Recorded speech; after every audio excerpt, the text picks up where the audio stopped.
Hello guys, আসসালামু আলাইকুম। কেমন আছেন আপনারা? আশা করি ভালো আছেন। আপনাদের তো আমরা ভালো আছি আলহামদুলিল্লাহ।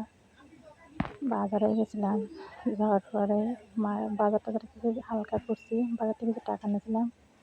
ব্যাংকের উপরে ভরসা করে যাওয়া যায় না, তো ব্যাংকে গেছি 10টা বাজে। তখন আমার এই টাকা দেয় না, তারপরে মানে ফরাইন আবার গেছি, কখন না আর ফরাইন দুপুরে ফরাইন।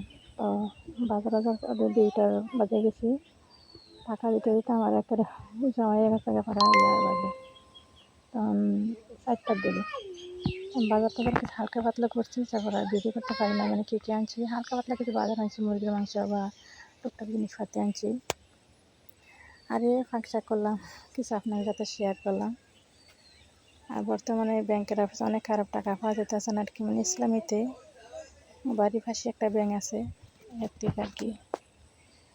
আর বেশি বাড়াইলাম না, এতটুকুই। ভালো থাকুন আপনারা সবাই, আল্লাহ হাফেজ। ডাইল ডাইল লাগবা লাগবা